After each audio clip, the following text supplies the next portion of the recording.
ठीक।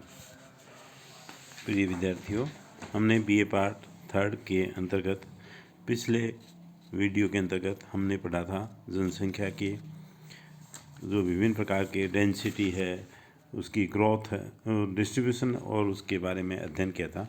अब अगला जो टॉपिक आता है वो एशिया महाद्वीप में जनसंख्या वृद्धि। सबसे पहले एशिया महाद्वीप में जनसंख्या वृद्धि क्या होती है या जनवृद्धि किसे कहा जाता है। जनवृद्धि वह शब्द है या वह तथ्य है जिसके अंतर्गत किसी एक निश्चित समय के अंतर्गत होने वाली जनमानस की वृद्धि या जनसंख्या के अनुपातिक दृष्टि में वृद्धि होती है, उसे जनवृद्धि कहा जाता है। एशिया महाद्वीप में विश्व के अन्य महाद्वीपों की अपेक्षा प्राचीन काल से ही जनसंख्या वृद्धि है अधिक पाई जाती है, क्योंकि एशिया महाद्वीप में विभिन्न प्रकार की सभ्यताओं के जन्म स्थल रहे हैं। दूसरी ओर जैसे जैसे सभ्यताएं विकसित होती गई, वहाँ पर विभिन्न प्रकार के मानव समूह या मानव का बसाव भी अधिक हुआ। इस कारण से जनसंख्या वृद्धि है यहाँ पर अधिक पाई जाती है। जबकि विश्व के दूसरे जो क्षेत्र पाए जाते हैं, जैसे यूरोप पाया जाता है, उत्तरी अमेरिका, दक्षिण अमेरिका के जो क्षेत्र, अफ्रीका महाद्वीप के जो क्षेत्र पाए जाते हैं, उन क्षेत्रों में विभिन्न प्रकार के जो प्रवास होते हैं उनका प्रभाव कम दिखाई देता है। वहाँ पर मानव के जन्म स्थल हैं वो भी इतने अधिक विकसित नहीं हो पाए थे, कृषि भी अधिक विकसित नहीं हो पाई थी, तो वहाँ पर प्रारंभिक अवस्थाओं के अंतर्गत जनसंख्या वृद्धि कम पाई जाती थी। लेकिन अब 1750 ईस्वी के बाद में एशिया महाद्वीप में जनसंख्या वृद्धि में तीव्र गति से वृद्धि हुई है।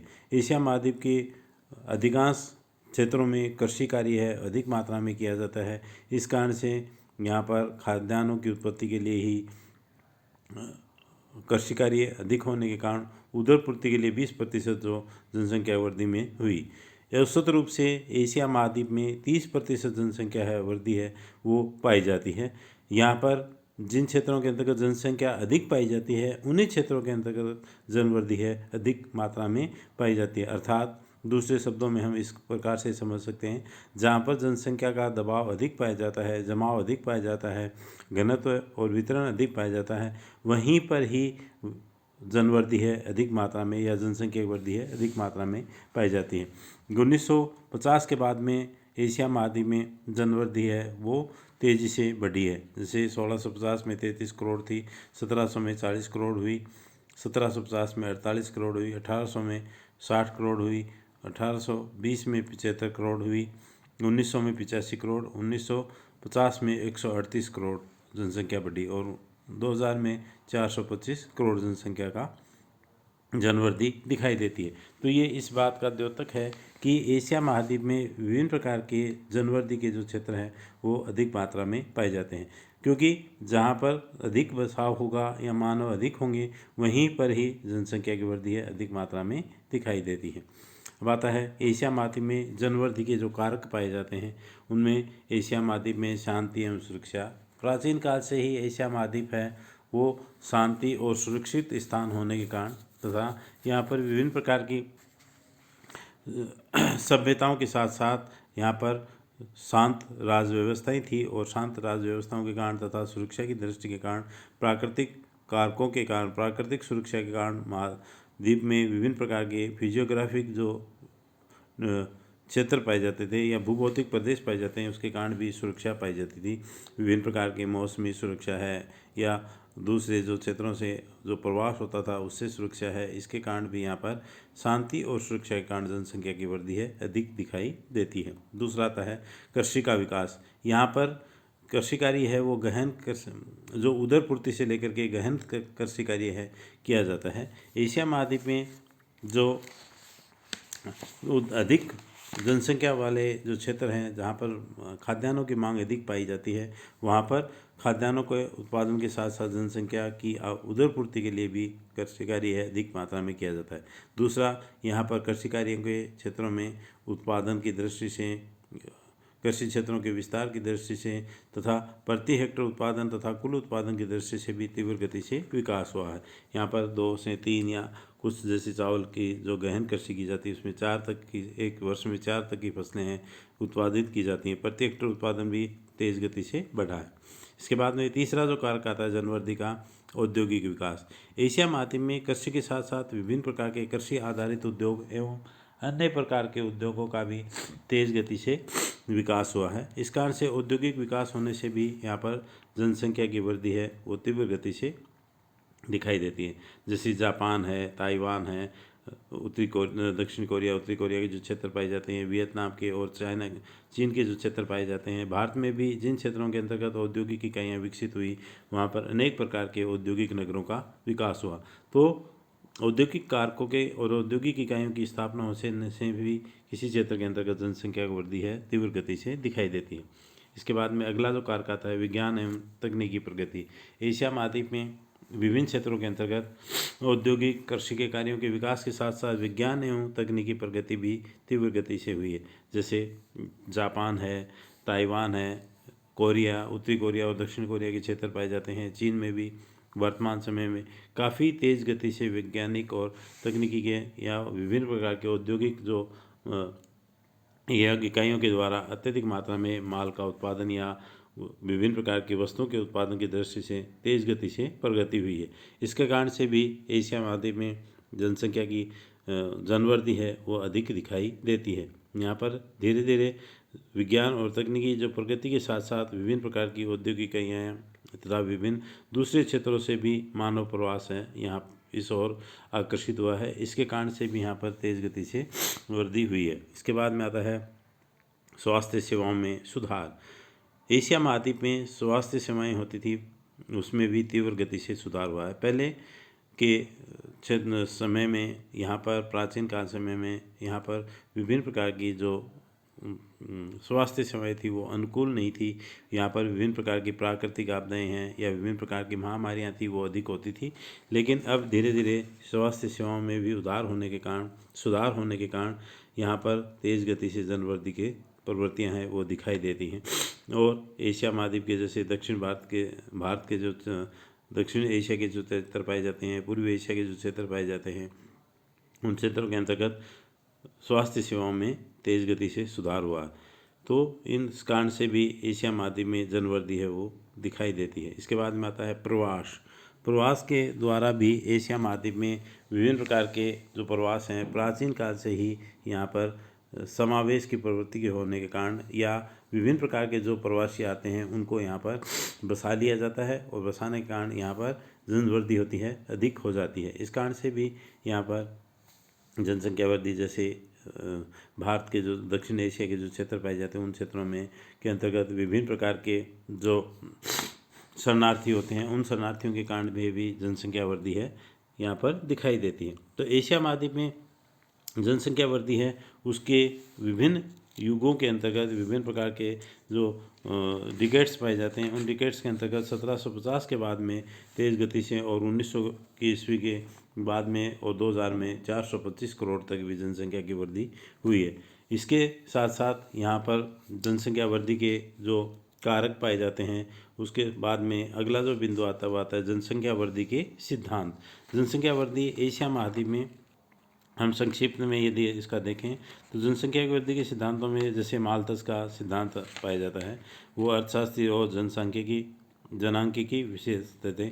उन्होंने अपने 1798 में जनसंख्या के सिद्धांत पर एक निबंध लिखा था और उन्होंने जनसंख्या की वृद्धि और आजीविका के निर्वाह के लिए उन्होंने बताया कि जनसंख्या में अनियंत्रित वृद्धि ज्यामितीय दर से होती है। 1, 2, 4, 8, 16 इस तरह से वृद्धि होती है दिखाई देती है। और यदि जनसंख्या सघन पाई जाती है तो 1, 2, 3, 4, 5 से बढ़ते हैं। इस कारण से भी एशिया महाद्वीप में जनसंख्या के बीच में तीव्र गति से अंतर पाया जाता है और वहाँ पर दबाव होता है, बढ़ जाता है। तो यहाँ पर दो वर्गों के रूप में पूंजीवादी अर्थव्यवस्था पनपती है। एक तो गरीब होते हैं वो अधिक गरीब हो जाते हैं और अधिक धनी होते हैं वो अधिक धनी हो जाते हैं। इसके बाद में इसकी काफ़ी आलोचनाएं भी हुई और जनसंख्या की धनात्मक वृद्धि के कारण और गणितात्मक वृद्धि के कारण इसकी काफ़ी आलोचना कार्ल मार्क्स के द्वारा भी, क्योंकि एशिया महाद्वीप में साम्यवाद के उदय होने के कारण इसकी आलोचना की गई। इसके बाद में जनसंख्या परिवर्तन सिद्धांत आया। इसमें उन्होंने जनसंख्या संक्रमण के विभिन्न प्रकार के जो अवस्थाएं पाई जाती हैं, उन अवस्थाओं के अंतर्गत मानव बसाव है वो, जैसे प्रथम अवस्था में जनसंख्या होती है वो उच्च होती है, घटती बढ़ती है, जन्म और मृत्यु की गति होती है, जनसंख्या में तीव्र वृद्धि होती है। द्वितीय अवस्था के अंतर्गत उच्च जन्म दरें होती हैं और घटती हुई मृत्यु दरें होती हैं। तीसरी अवस्था के अंतर्गत घटती हुई जन्म दरें होती हैं और निम्न मृत्यु दर हो जाती है और जनसंख्या में वृद्धि में कमी आती है। चतुर्थ अवस्था के अंतर्गत निम्न जन्म और मृत्यु दरें होती हैं, मृत्यु दरें कम होती हैं और जनसंख्या की मंद वृद्धि होती है। पाँचवीं अवस्था के अंतर्गत जन्म और मृत्यु दरें लगभग समान होती हैं और जनसंख्या होती है स्थिर हो जाने की प्रवृत्ति दिखाई देती है। इसे जनसंख्या परिवर्तन सिद्धांत या संक्रमण सिद्धांत। इसके बाद में अगला जो सिद्धांत आता है वो आदर्श या अनुकूलतम जनसंख्या सिद्धांत। अनुकूलतम जनसंख्या के सिद्धांत को हम आदर्श सिद्धांत भी कहते हैं या आदर्श जनसंख्या मॉडल भी कहा जाता है। इसमें अधिकतम मानव कल्याण की प्रवृत्तियाँ होती हैं वो दिखाई देती हैं। जैसे डाल्टन महोदय ने अनुकूलतम जनसंख्या के सिद्धांत के बारे में कहा है कि अनुकूलतम जनसंख्या वह है जो प्रति व्यक्ति अधिकतम आय देती है, प्रति व्यक्ति आय होती है उसमें अधिकतम पाई जाती है। इसी प्रकार से अनुकूलतम जनसंख्या होती है उसमें मानव के विभिन्न प्रकार के क्रियाकलाप होते हैं, उससे वह अनुकूलतम विभिन्न प्रकार के जो संसाधन होते हैं उसका अधिकतम उपयोग करता है और उपयोग के साथ साथ वह अनुकूलन स्थापित कर लेता है और असंतुलन की अवस्थाएं होती है वहाँ पर नहीं पाई जाती है। दूसरी ओर रॉबिन्सन महोदय ने ये बताया है कि वह जनसंख्या जिससे अधिकतम उत्पादन मैक्सिमम प्रोडक्शन संभव होता है, क्योंकि विभिन्न प्रकार के जो भी संसाधन पाए जाते हैं उन संसाधनों का अधिकतम उपयोग किया जाता है और उपयोग होने के कारण वहाँ की जो जनसंख्या होती है वह उसके आनुपातिक दृष्टि से वह अत्यधिक मात्रा में अनुकूलन उसमें हो जाता है और सर्वोत्तम संभावित जनसंख्या होती है या जो भी जनसंख्या भविष्य में बढ़ने वाली होती है वह उसके अंतर्गत समायोजित हो जाती है।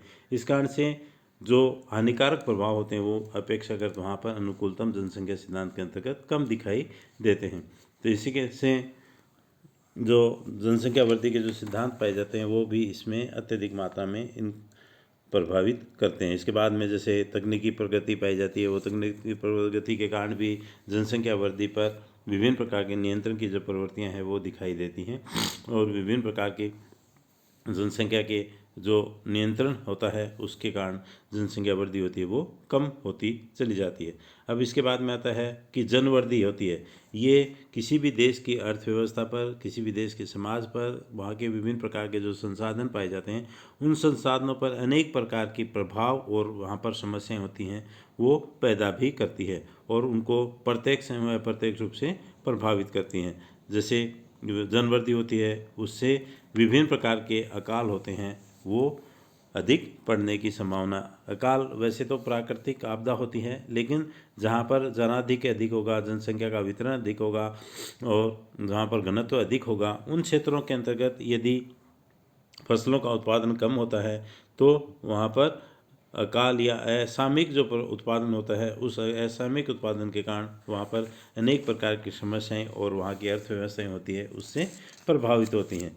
दूसरा जो प्रभाव होता है, समस्या होती है, वो रहन सहन पर उसके प्रभाव होते हैं, प्रत्यक्ष रूप से दिखाई देते हैं। क्यों दिखाई देते हैं? क्योंकि जनसंख्या के विभिन्न प्रकार के जीवन यापन के लिए वहाँ पर संसाधन होते हैं वो प्रत्यक्ष रूप से उसको उपलब्ध होने चाहिए। यदि प्रत्यक्ष रूप से संसाधन होते हैं उपलब्ध नहीं होते हैं तो वहाँ पर जनाधिक्य हो जाता है और जनाधिक्य होने के कारण या मानव होता है वह जनसंख्या अधिक होने के कारण या जनवृद्धि अधिक होने के कारण वह प्रत्यक्ष रूप से रहन सहन पर प्रभाव डालती है। प्रति व्यक्ति आय होता है, विभिन्न प्रकार के आवास की जो समस्याएं होती हैं, खान पान की या खाद्य पदार्थों की आपूर्ति होती है उसका प्रभाव पड़ता है और इससे विभिन्न प्रकार के जो दुष्प्रभाव होते हैं वो इस पर प्रत्यक्ष रूप से दिखाई देने लगते हैं। तो इस कारण से भी जनाधिक्य होता है वो अत्यधिक मात्रा में, या जनवृद्धि होती है वो किसी क्षेत्र या एशिया महाद्वीप की जो अर्थव्यवस्थाएं पाई जाती हैं उसको तेज़ गति से प्रभावित करती हैं। इसके बाद में तीसरा जो फैक्टर आता है वो आता है आर्थिक संकट। एशिया महाद्वीप में जनसंख्या के अधिक होने के कारण विभिन्न प्रकार की आर्थिक समस्याएं भी पाई जाती हैं। दूसरा, विभिन्न प्रकार की प्राकृतिक दशाओं पर आश्रित होने के कारण यहाँ पर अकाल है या अधिक वर्षा है, बाढ़ आ जाना है, या विभिन्न प्रकार के प्राकृतिक आपदाएं होती हैं, ज्वालामुखी है, भूकंप है, इसके प्रभाव भी यहाँ पर अधिक दिखाई देते हैं। इस कारण से भी जनसंख्या की वृद्धि पर प्रत्यक्ष रूप से प्रभाव पड़ता है। इसके बाद में आता है राजनीतिक अस्थिरताएँ पाई जाती हैं। विभिन्न प्रकार के जो एशिया महाद्वीप में राजनीतिक अस्थिरताएँ पाई जाती हैं, विभिन्न प्रकार के जो राज व्यवस्थाएँ पाई जाती हैं, उन राज व्यवस्था में अत्यधिक मात्रा में परिवर्तन होने के कारण साम्यवादी अर्थव्यवस्था, पूंजीवादी अर्थव्यवस्था होने के कारण तथा मिश्रित अर्थव्यवस्थाएँ होने के कारण एवं विभिन्न प्रकार के जो क्षेत्र पाए जाते हैं, उन क्षेत्रों के अंतर्गत राजनीतिक या शासनिक प्रशासनिक जो अवस्थाएं होती हैं, उसके अंतर्गत अत्यधिक मात्रा में उसका प्रभाव पड़ता है। तो यहाँ पर राजनीतिक अस्थिरता होती है, वह भी अधिक दिखाई देने के कारण, जैसे पूर्वी एशियाई जो क्षेत्र पाए जाते हैं, पूर्वी में फिलिस्तीनी जो संघर्ष पाया जाता है, उधर ऐसा शरणार्थियों की जो समस्याएं पाई जाती हैं, जैसे बर्मा है, वियतनाम के जो क्षेत्र पाए जाते हैं, और चीन के कुछ क्षेत्र पाए जाते हैं, उत्तरी कोरिया के जो क्षेत्र पाए जाते हैं, वहाँ पर राजनीतिक अस्थिरता के प्रभाव भी दिखाई देते हैं। फिर आता है युद्ध की संभावना। एशिया महाद्वीप में प्राचीन समय से ही विभिन्न प्रकार के युद्धों के प्रभाव दिखाई देते हैं, क्योंकि यहाँ पर विभिन्न प्रकार के प्रवास होने के कारण तथा प्राचीन काल से ही विभिन्न प्रकार की सभ्यताओं के संकेंद्रण होने के कारण यहाँ पर दूसरे देशों से या दूसरे क्षेत्रों के लोगों का आकर्षण पाया जाता है। तो इस कारण से वो उन पर आक्रमण करते थे और युद्ध की संभावना के कारण वहाँ पर जनसंख्या पर भी उसके दुष्प्रभाव पड़ते थे। उसके बाद में आता है बेरोजगारी। एशिया महाद्वीप में जनाधिक्य अधिक होने के कारण और विभिन्न प्रकार के संसाधनों की कमी होने के कारण या विकसित संसाधनों की विकसित अवस्थाएँ नहीं होने के कारण यहाँ पर जनाधिक्य होता है या जनवृद्धि होती है, वो प्रत्यक्ष रूप से दिखाई देती है। इस कारण से भी यहाँ पर इस जनवृद्धि का प्रभाव होता है, वो दिखाई देता है। इसके बाद में आता है विकास कार्यों पर। विभिन्न प्रकार की विकसित जो अर्थव्यवस्थाएँ होती है, वो एशिया महाद्वीप में कम पाई जाती हैं। विकासशील अर्थव्यवस्थाएँ हैं वो अधिक मात्रा में पाई जाती हैं, और अविकसित क्षेत्र में वो अधिक मात्रा में पाए जाते हैं। इस कारण से भी विकास कार्यों पर भी अर्थव्यवस्था का प्रभाव होता है, एशिया महाद्वीप में जनाधिक्य के कारण होता है, दिखाई देता है। अब आता है जनसंख्या वृद्धि एवं समस्या का समाधान कैसे किया जाए। जो जनसंख्या वृद्धि होती है, तेज़ गति से बढ़ रही है, उसको कैसे रोका जाए। तो संतान उत्पत्ति पर प्रतिबंधित करके 1 या 2 संतान को ही अत्यधिक मात्रा में महत्व दे करके सरकार के द्वारा या विभिन्न प्रकार के रोजगार जनता को जागरूक करके भी संतान उत्पत्ति पर प्रतिबंध। फिर आता है विवाह की उम्र में, आयु में। एशिया महाद्वीप में जो कम आयु में ही विवाह होने के कारण जनसंख्या की वृद्धि और वितरण अधिक पाया जाता है। इस कारण से भी यहाँ पर जनाधिक्य पाया जाता है या जनवृद्धि है अधिक मात्रा में पाई जाती है। इसके बाद में आता है संतति सुधार एवं स्वास्थ्य सेवाओं में सुधार से भी जनसंख्या वृद्धि या जनवृद्धि होती है, उसको रोक सकते हैं। फिर आता है सामाजिक शिक्षा का प्रसार। विभिन्न प्रकार की जो सामाजिक सोशल जो एजुकेशन होती हैं, सोशल जो एक्टिविटीज़ होती हैं, उसके द्वारा विभिन्न प्रकार के सामाजिक जागृति करके, सामाजिक जन जागरण करके भी जनवृद्धि को रोका जाना आवश्यक पाया जाता है। जैसे भारत में इसके लिए प्रसार चीन है उसके अंतर्गत, और विभिन्न प्रकार के जो विकासशील देश तक पूर्वी एशिया है उस क्षेत्रों के अंतर्गत इस प्रकार के प्रयास हैं किया जा रहे हैं। फिर भूमि का उपयोग। जो बंजर भूमि या पर्वतीय और जो क्षेत्र पाए जाते हैं या जहाँ पर विभिन्न प्रकार के प्राकृतिक दशाओं के कारण वहाँ पर मानव बसाव नहीं पाया जाता है, तो उस भूमि का उपयोग करके भी हम जनवृद्धि या जनसंख्या की वृद्धि होती है उसको उन क्षेत्रों में बसा करके भी हम उसको कम कर सकते हैं। फिर आता है औद्योगिक विकास करके भी, विभिन्न प्रकार की औद्योगिक इकाइयाँ स्थापित करके भी हम जनवृद्धि को रोक सकते हैं। फिर उसके बाद में आता है खाद्य आपूर्ति। खाद्य आपूर्ति अत्यधिक मात्रा में जनाधिक्य पाया जाता है, तो उसको विदेशों से आयात करके या देश में ही खाद्यान्न का उत्पादन या आपूर्ति करके उसके प्रयास किए जा करके भी एशिया महाद्वीप में जनसंख्या वृद्धि होती है उसकी समस्या का समाधान कर सकते हैं। फिर हम मानव प्रवास।